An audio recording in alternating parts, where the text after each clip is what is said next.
So this community came about for a couple of reasons. We were getting several questions from some of our members about how do you start this process. Several people came to us looking for folks to team with, both as a mentor protege program, or others who are not in the cyberspace at all, but we're looking for partners. So I said, let's put out some feelers. Let's bring some people together who really know their stuff and really know this area. So I'm pleased to introduce our two co-leaders of this community, Dennis Windley, who you'll hear more from today, and then also Tammy Fenwick, who is the Director of Operations at T-Secure. So very skilled and seasoned government contractor who's worked at various agencies and at various levels of state and local government. So thrilled to have them on board. This is our first one, so we'll do some introductions at the end as well, but I don't want to delay too long. So without further delay, Dennis. Okay, thank you. No problem. So as Tasha said, we're going to talk a little bit about certifications and teaming and mentorship as far as the federal government's concerned. I would like to ask, and I don't know how we can accumulate this, but if any of you have certifications now, maybe you can let us know what those are. I'm planning on doing what I'll call a kind of an introductory 101 thing, just to start out here. So some of you who may have those, this may be review, and others it may maybe for the first time. So bear with me if you have gone down this road quite a bit. In fact, you might have some things to add later that I might not cover. So yeah, and you can drop those in the chat as well. If you do have them. All right, so let's go ahead.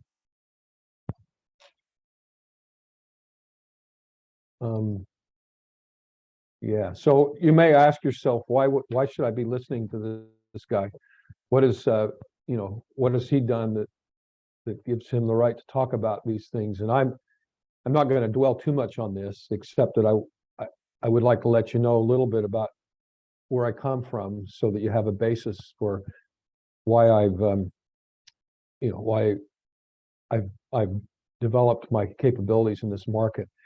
I've actually been working with the federal government in some capacity in that space since 1981. I started when I was 2 years old. That was a joke. But I kind of started my career out at what was then Martin Marietta, is now part of Lockheed Martin. And I actually started in the Baltimore manufacturing facility. And those of you who live in the area probably know where that is in Middle River, but I was the master scheduler for our DoD contracts, the Titan missile, the vertical launch system, the Patriot missile system, those kinds of things. So I got right into the federal government from the beginning. And while I was at Martin Marietta, I branched out and moved over to the IT and the computing business, and got more involved with contracts with the Navy and other places. So it started out early. After that, I started my own software development firm and eventually sold that to another company and went out on my own as a management consultant. And I've been doing that for about 20 years or so. During that time, I have helped many companies obtain certifications, 8A HUBZone, women-owned, service-disabled, and grow and build those certifications. And I've helped rebrand companies and restructure companies to more effectively market those. And we'll talk about that in a few minutes.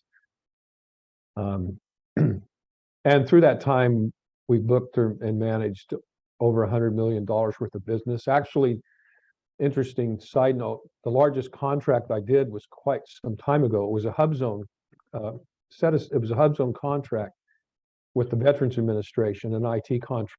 and it got so, the revenue got so large that the Congress actually froze the contract to do an audit to find out why the government was spending so much money. But it was quite lucrative for that company. It was a HUBZone and presented challenges for them to keep that certification. But so let's go ahead and move to the next slide. Thank you.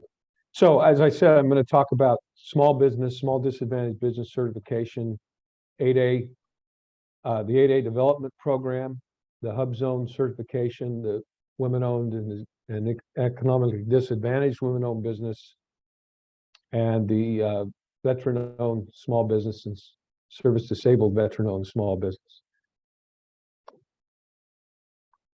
So small business, small disadvantaged business, 10% of all federal contracts, or roughly 50 billion, are awarded to small disadvantaged businesses every year.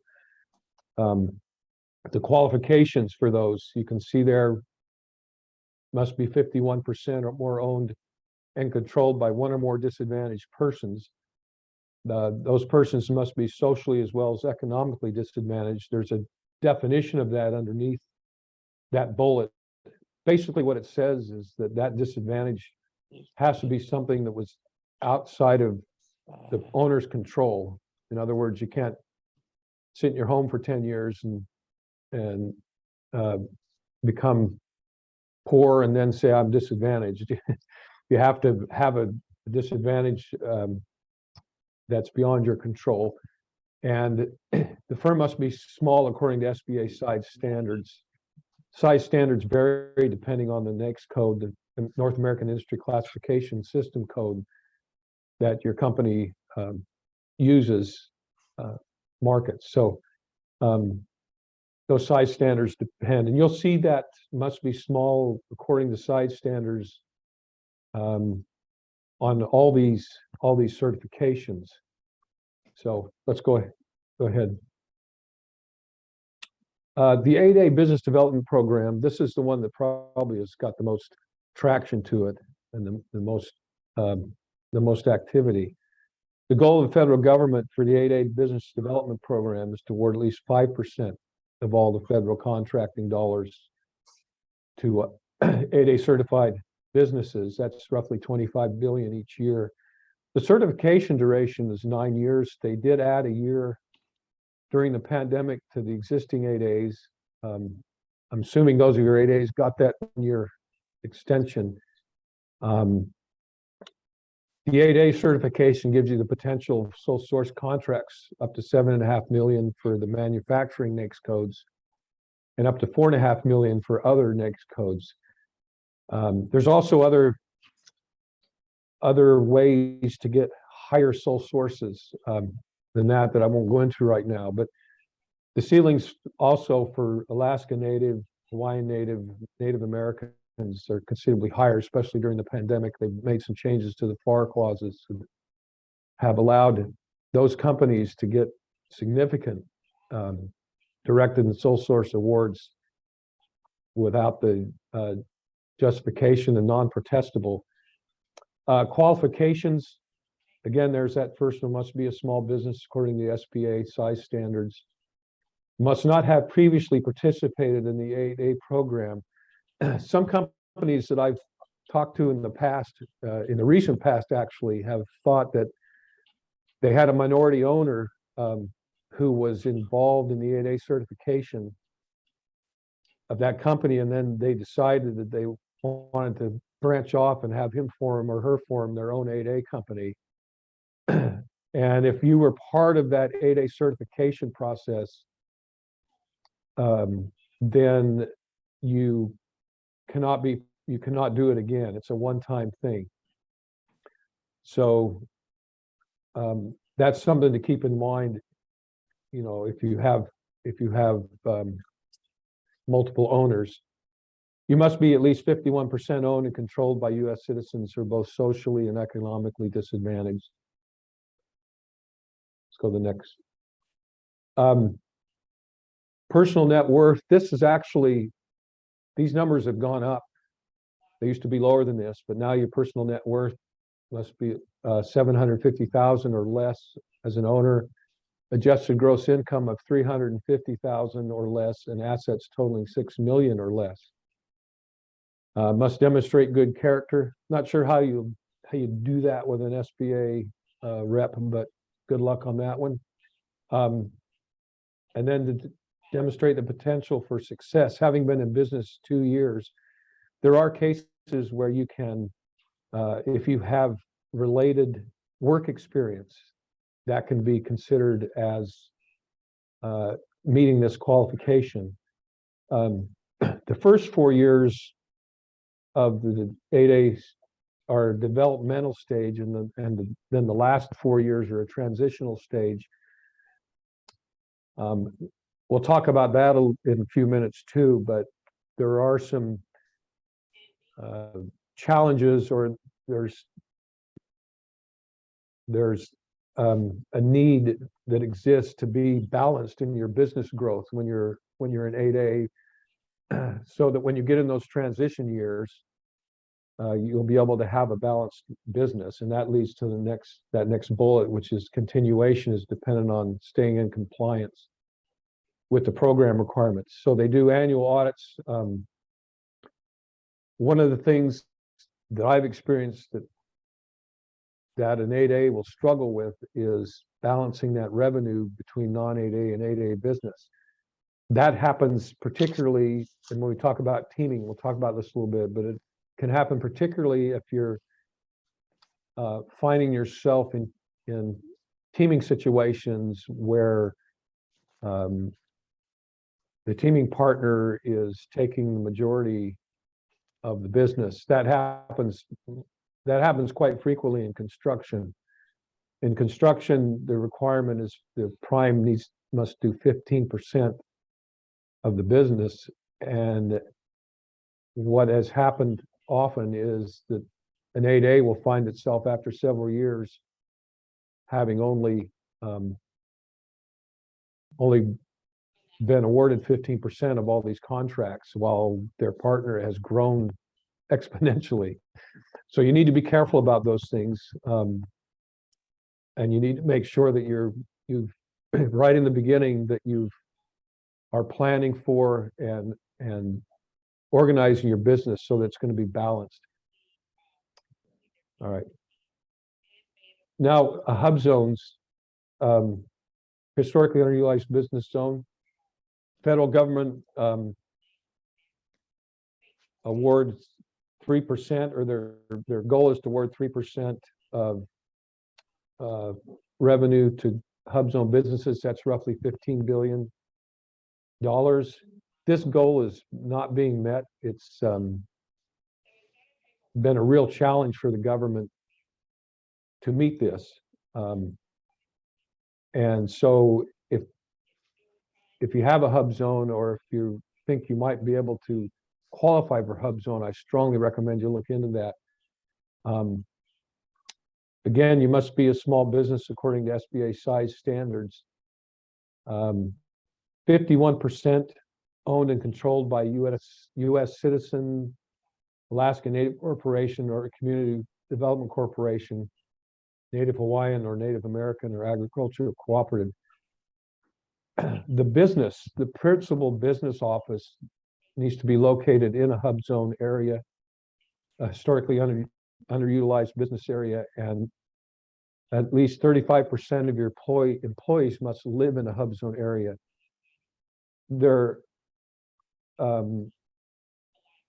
They are allowing now, if you have contracts, I don't remember the exact number, but they will allow you to dip down to either 20 or 25% from 35%. Excuse me, but you have to be able to show an effort through your hiring practices and things that you're trying to get back to that 35%. But they do allow that. The other thing is that they do redistrict those HUBZones, if you will, periodically. In fact, they're going to be changing the hubs. They're going to be reissuing the HUBZone maps again next year. So some areas where you were in a HUBZone, you may not be next year, and vice versa. But I would, again, I would advise if you think you might have the ability to meet these criteria, I would check into it. Because it's a hard certification to keep. And back when I was actually doing this contract I mentioned earlier with this HUBZone company, it was almost a self-certification at that point. And they didn't really audit it. Once you were a HUBZone, they pretty well just left you alone. That's changed now, and they recertify or they reevaluate that every year so that they're more strict on making sure you're maintaining that HUBZone criteria. But again, I get asked often when I'm meeting with government representatives if I'm aware of any HUBZones that do the particular business that they need to have done, because they're so far behind in awarding that. So women-owned small business, economically disadvantaged women-owned small business. Federal government's goal is to award at least 5% of all federal contracting dollars to women-owned small business each year. That's roughly 25 billion. It's an online certification process, and the qualifications are, again, you must be a small business according to SBA size standards. 51% owned and controlled by women that are U.S. citizens, and must have women who manage day-to-day operations who also make long-term decisions. So you have to be able to show that they do manage the company, that they are directing the business. Next slide. And then the program qualifications for the economically disadvantaged, of course, they need to meet all the requirements for the women-owned small business program that we just mentioned. And then the owners each have to have a personal net worth of less than 750,000, like with the 8A, must be have adjusted gross income of less than 350,000, averaged over the past 3 years, and owned or controlled by women who each have 6 million or less in personal assets. If you are an 8A business or a veteran-owned business, you can still participate in this program, assuming that you meet all the qualifications and criteria. So, and I think I saw some notes that some of you have multiple certifications, which is what you want to try to do if you're able to do that. Veteran-owned small business, service disabled, veteran-owned. This is being transferred from the VA to the SBA starting next year. So to get your certification, you'll be doing that through the SBA. The government has a goal of awarding 3% of all contracting dollars to service disabled veteran-owned firms, or roughly 15 billion. Eligibility for that, again, small business, 51% owned and controlled by one or more service disabled veterans. The owners must manage the day-to-day operations and also make long-term decisions, just like we said in the women-owned business. They must have a service-connected disability. Can't be someone who's disabled, not a veteran, or well, that doesn't make sense. Can't be someone who's disabled outside of the service, so it has to be service-connected. And it is a classification that, as long as these criteria are met, it's in effect. So unlike the 8A program, it doesn't expire. It continues. So I want to talk a minute about teaming. A couple of types of team. One is joint ventures. one of the benefits of joint venturing, and some of you may have done this again, I'm just, giving a general overview, but collective representation of past performance. Some solicitations require past performance be provided by the prime. Some will allow past performance to be provided by subs and the prime. In the case of a joint venture, you can use the past performance from both companies or either company. Shared costs and resources. The two companies own the joint venture, obviously, so they can share those costs and also qualify better financially for contracts. Contracts often require that you show the financial capability to fund your contract for 3 months or some specified period. Joint ventures oftentimes allow you to have the financial increased financial stability to show the government. And then leveraging the other partner's experience and market share. Very often, especially with small business, it's obviously advantageous to partner with a larger company who's going to give you those qualifications that were weak on your own. This next bullet no longer approves JVs for competitive 8As. I put that in there because I saw it recently listed on the SBA website, but I've got to check into it because I'm not sure. I don't know if anybody has any feedback regarding that, but something doesn't sound right to me on that. So I want to reserve the right to check into that a little more before I just make a blanket statement like that, because it doesn't make sense to me. But it's on their website, which is really odd. Does anybody know anything about that? Has anybody heard anything like that? Yeah, I don't know. Just kind of put parentheses around that one until I check more into it. Of course, the SBA approves joint venture agreements for sole source contracts, and that's where they're quite common. And just to talk frankly, and I've had a couple of clients who have been involved in this situation when the government is working with a small business of one of these certified small businesses, and the contract time is up. Often, well, in these cases and in other cases, that small business contractor, in order to move on and continue with that client, will set up a joint venture with someone, with another company, to allow them to continue. And that's happened a number of times. And frankly, it's the way for the government to continue with the same company and kind of utilize the contracting policies to their benefit. So let's move. Subcontracting, yeah, subcontracting, same benefits here, except a little bit different. Again, the past performance, some solicitations allow subcontract past performance, some do not. So you just have to be cognizant of that when you're going after business.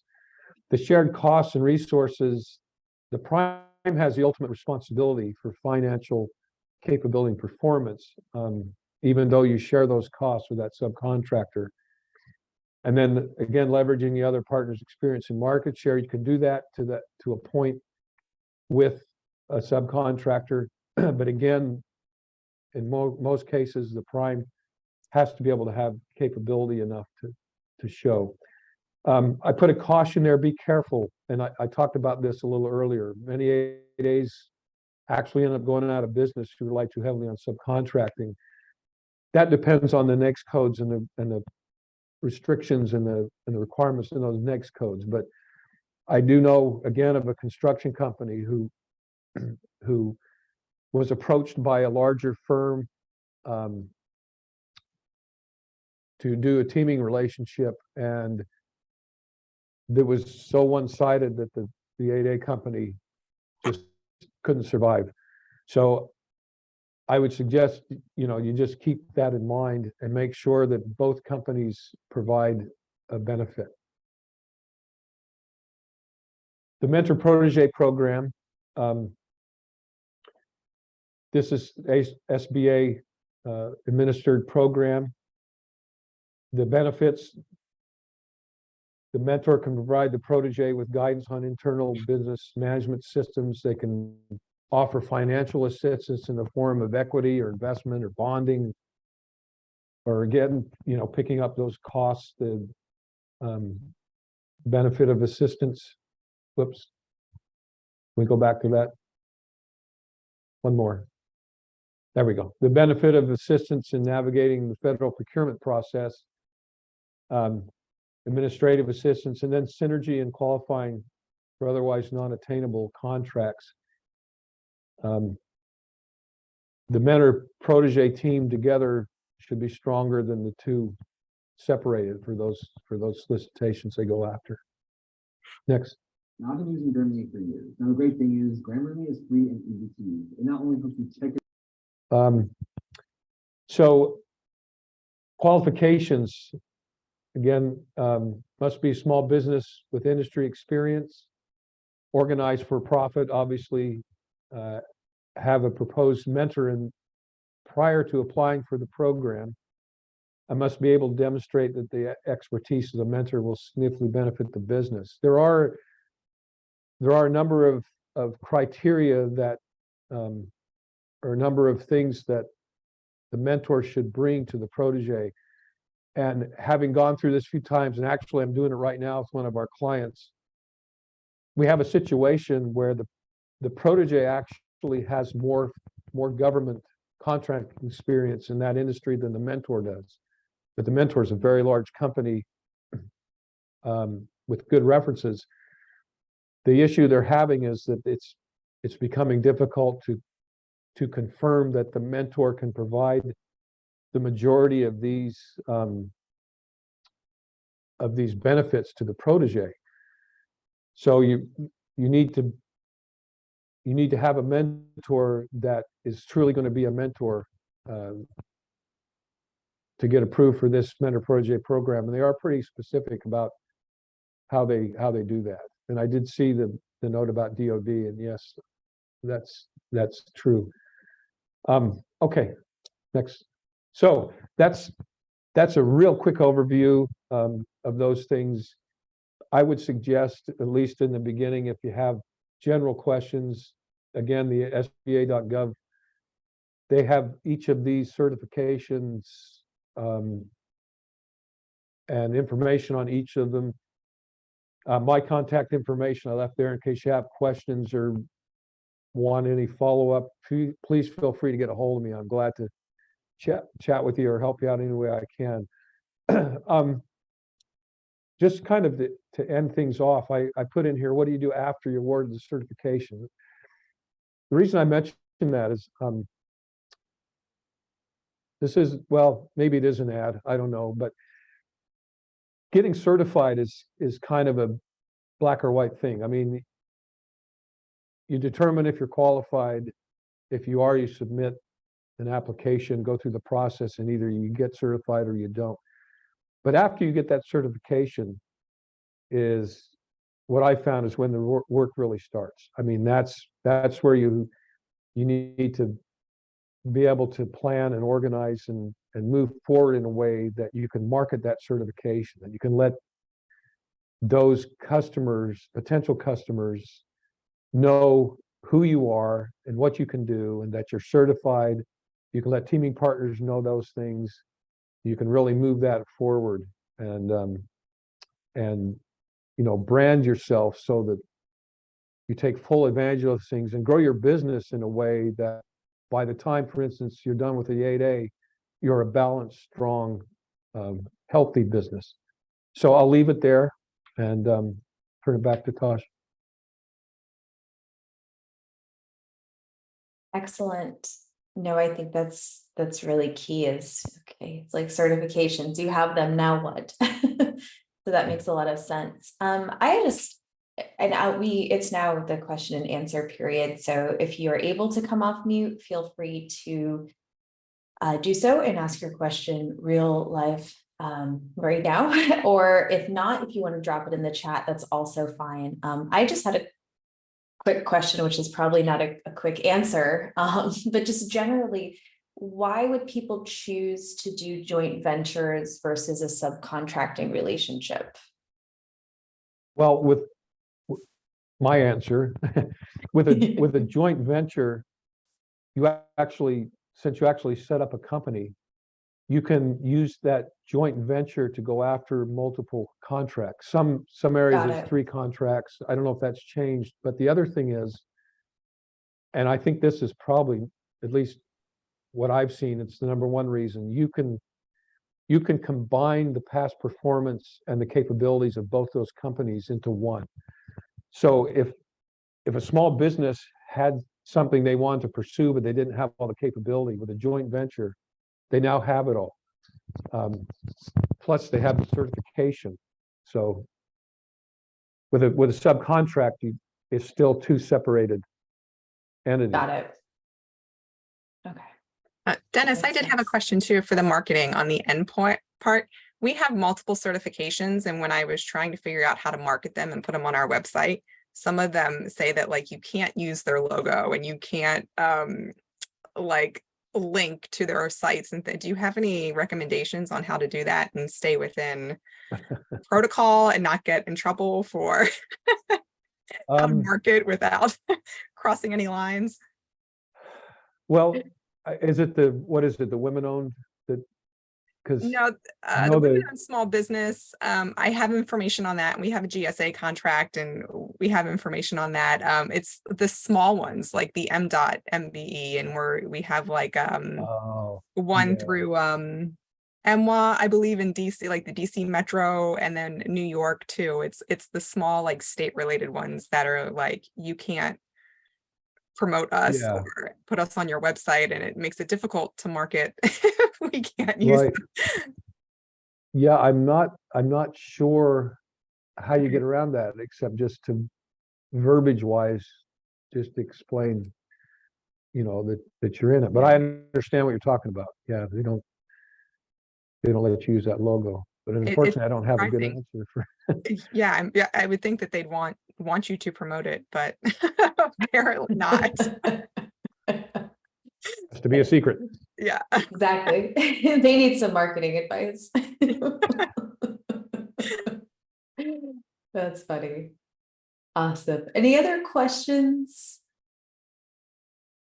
Conversations. This is also a time for introductions. So Tammy, I'll let you introduce yourself a little bit more since I just gave you a snapshot of who you are, but then we can do some others. So my name's Tammy Fenwick. I'm the operations manager at T-Secure. We're a cybersecurity company, and I've been at T-Secure almost 2 years now and handle some of the certifications. And it is a process to learn them all, and what everyone has different qualifications, and you do